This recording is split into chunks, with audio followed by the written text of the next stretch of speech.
Hey party people! Today we're going to talk about how much your wedding is actually going to cost you.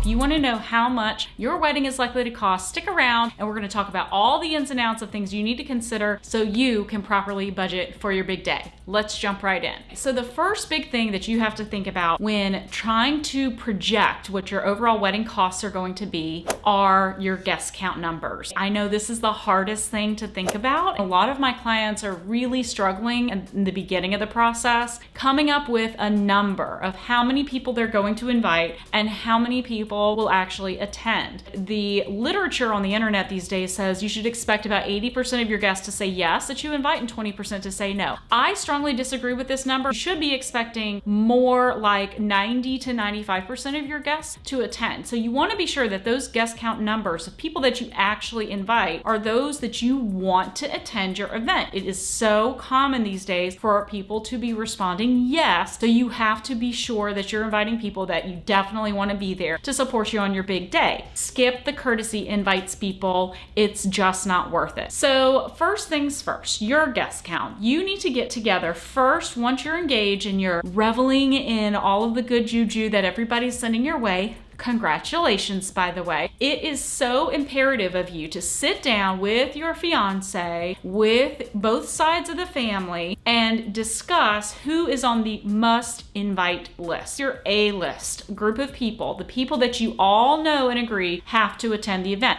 Now, there's going to be very likely some overlap between your list with your fiance, your list with your parents, and your fiance's list with their parents, okay? So everybody, all three of these sort of parties should start making their wish list of all the people that they know that they need to invite. From there, you need to whittle that list down to find out where the overlap is, and then come up with a condensed version of who you're inviting overall and get your big grand number. Now, the number of guests that you invite to your wedding, like I said, 90 to 95% of those guests are very likely to attend. This is the number one driving factor of your budget, is the number of guests that you have. You heard it here, folks. You can't get away without feeding and watering all of your people. The biggest check you're going to write is for food and beverage. And with that, the number of guests that you invite and also the number of guests that actually attend are going to be the single driving factor of your budget. The next part of this formula and equation to gauge how much your wedding is actually going to cost you is your overall budget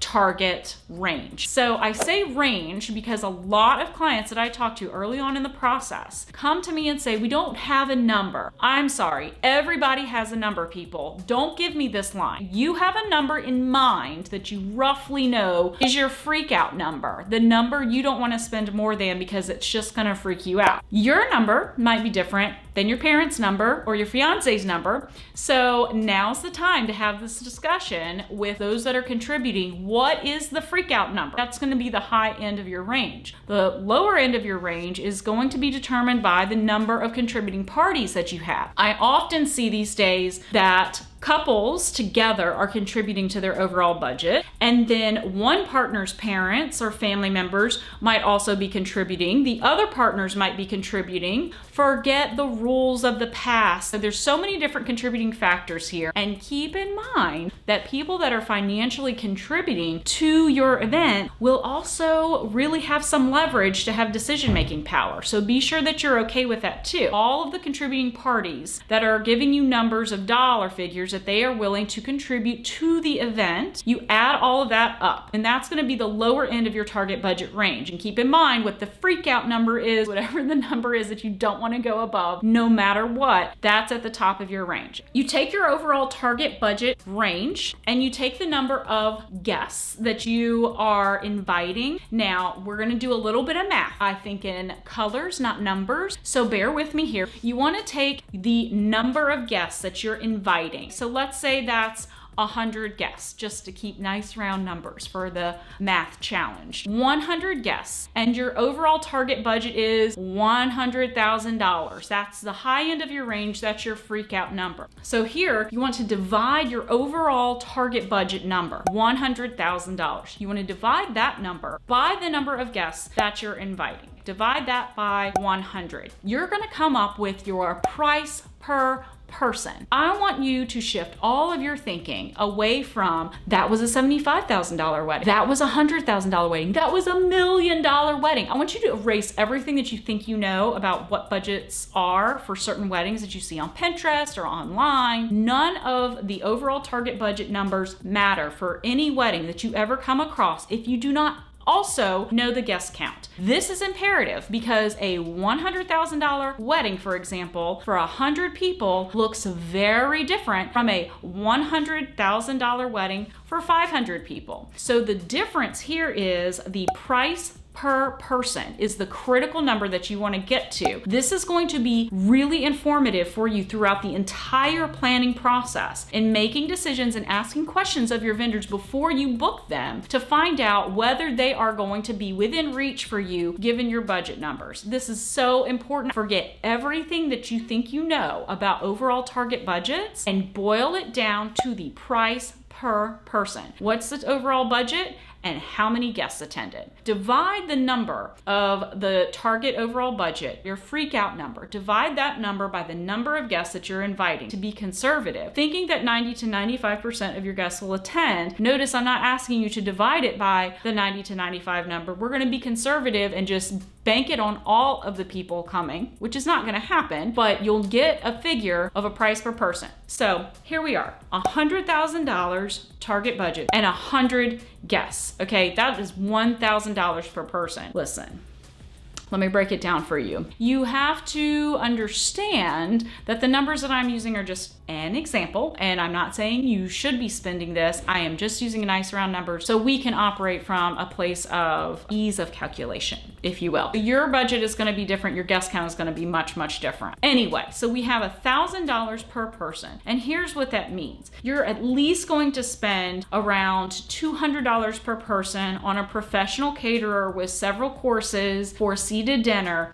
at least $200 per person on food. The driving factor of the budget is your food and beverage bill. You're going to have to feed and water these people. So that's $200 per person for food. Let's say another $20 to $30-ish for your bar for call brands. Let's say $50 per person for a premium bar package. These are ranges. I'm not saying that this is standard across the entire nation, coast to coast. These are numbers I'm familiar with and the kinds of weddings that we're doing in my local market. So yours may vary slightly one way or the other. This is just for an example for us to walk through this as an exercise. So let's say we're at $200 per person for food, $50 per person for the most premium bar package ever. So that's $250 per person just on food and beverage. Okay, the biggest check that you're going to write. You're going to have a venue spend to rent out the venue. If you have a ceremony and a reception in multiple places, that's 2 venue expenses. Let's say anywhere between $6,000 and $8,000 for both of those. Okay, that is 6 to 8% of a $100,000 budget. If you have $250 per person and you have 100 guests, we're looking at 25% of your budget right there. 25% is gone on food and beverage. We have 6 to 8% on the venue alone. Now, if you have a seated dinner or if you have a cocktail style reception, these numbers on your rentals are going to vary a little bit. With a seated dinner, you're seating 100% of your guests, tables for everybody, chairs for everybody, linens on every table, arrangements on every table, place settings at every place setting, plates, that's flatware, that's glassware, that's bread and butter, and we're talking about all in. You might think that these details are minutia that just really aren't all that important. I guarantee you this adds up so quickly. When you have 100 guests, you have to have this for all 100 of your guests for a seated dinner. Now, cocktail style reception, it's not as expensive on the rental side because you don't necessarily have seats for 100% of your guests. So you save a little bit on the rental cost because you don't have to have chairs for everybody, tables for everybody, linens on every table times 100 guests. You don't have to have that. You might gauge 80% of those guests or even 60% in some cases. That all depends on how much square footage your venue holds. Those two things are going to vary a little bit in the cost of rentals, but you can see how it's already adding up. Then you're going to have a band, which is several $1,000s, or a DJ, which is a couple hundred to maybe a couple $1,000s too, depending on what kind of DJ you go for and how many hours your reception is. So you're also going to have a photographer. You might have a videographer.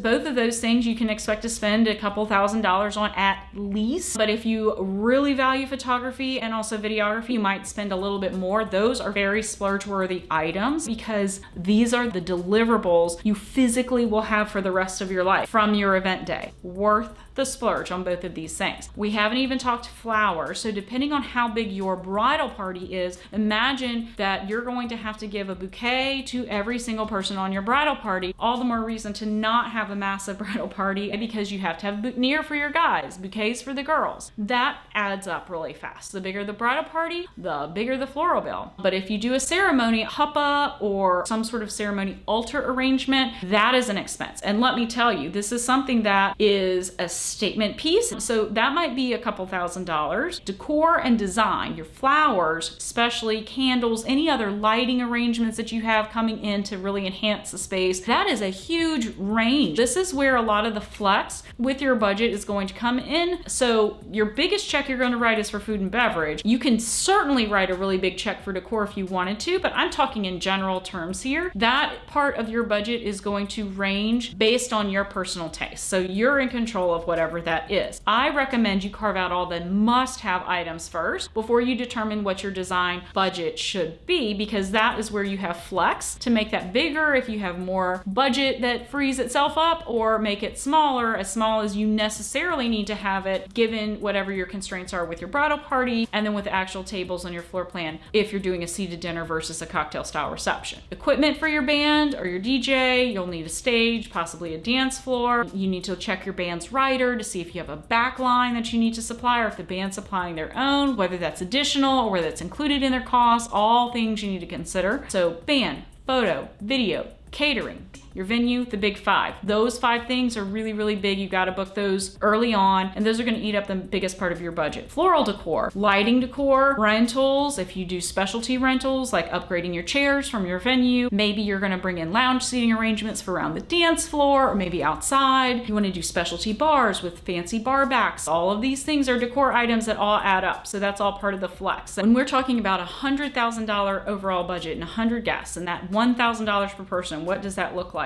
That is for somebody, in my experience, that does enhance the space with quite a bit of decor. So flowers, rentals, lighting elements to really zhuzh up the space, if you will. Those sorts of things are really important to clients that spend $1,000 per person. But again, that's not everybody. Let's do something else with this exercise. Let's talk about what $100,000 looks like, because you might have a really, really big guest count. Let's go up to 250. Probably not going to have a seated dinner. Just going to put that out there. That's a lot of people. Those large guest counts with the same budget numbers with $100,000. Let's divide $100,000 by the number of guests divided by 250 people that are being invited for the same overall target budget range, that freak out number of $100,000. Okay, so $100,000, let's divide that, and then we come up with a new price per person of $400 per person. Okay, so whether it's a seated dinner or a cocktail style reception, again, that depends on a number of factors. $400 per person versus what we had already talked about at $1,000 per person. The difference here is that food and beverage number kind of stays the same. So we're still looking at about $200 per person on food. Let's pause here for a second and think about going out for a birthday party or some other thing when you are celebrating a milestone and you want to go to a nice restaurant. You have your partner and then maybe a couple of friends. So you have like 5 or 6 people that you all go out to dinner with. You have some drinks, you have a good meal, you have a really good time. You might pay a premium to be at a super exclusive restaurant or something different. You're probably coming away from that restaurant experience under everyday circumstances spending about $200-ish per person on food, maybe also including beverage. However you want to slice it, what we're talking about here is in terms that are relative to dining in general. I'm not just pulling this out and saying weddings are specifically going to cost more than what you might actually spend if you went out to a nice restaurant on a nice occasion with a group of people, and this is what you're looking at. Back to our math. So 250 people divided into $100,000 is $400 per person. We're still looking at about $200 per person on food. Maybe a premium bar package is not really where you're going to go here for this, because the budget really is a little more constrained than in our last equation. So we're looking at maybe a lesser package. So like $35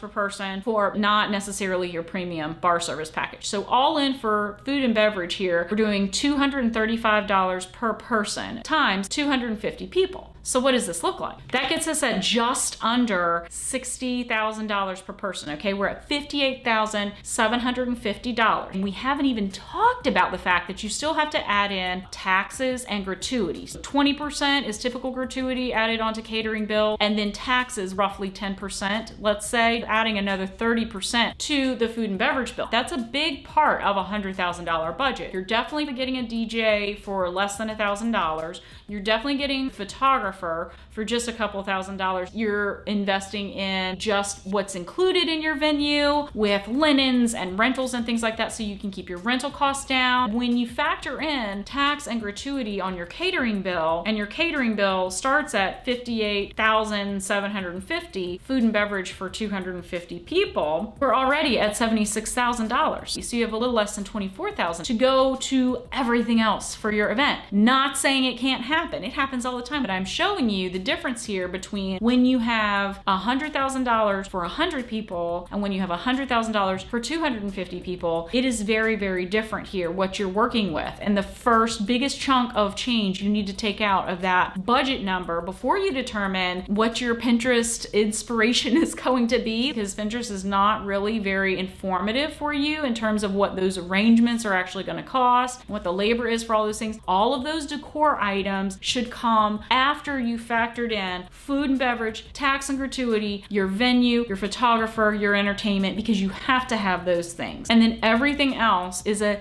nice to have but not need to have. You don't need to have favors for everybody. You don't need to have programs. So these things you have to really consider after you've taken out the big chunks of your overall budget calculation. So that way you can go through the planning process with a very educated expectation on what you should spend in a given category. Forget all of the things that you're seeing online from different publications posting how much you should expect to spend on a wedding. I'm telling you, they are all false. None of them are scientifically gathered. None of them are accurate. They are based on self-reporting from people all over the country, and there's no single controlling factor or variable here that you can rely on for this information to even be applicable to you in your notes. The one thing I'm telling you that you can is price per person, taking that overall target budget into consideration and dividing that by the number of guests that you're inviting. That is the critical number that you need to be concerned with. Final tip here before we sign off. The one thing you need to be thinking about really carefully when you have that price per person for your event is asking all of your vendors what their typical price per person is